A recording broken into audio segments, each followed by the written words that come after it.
markii la oran jiray the land of frankincense and spices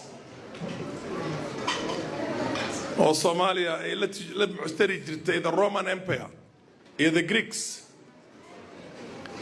kun sano ka badan ayaa laga joogaa more than 1,000 years ago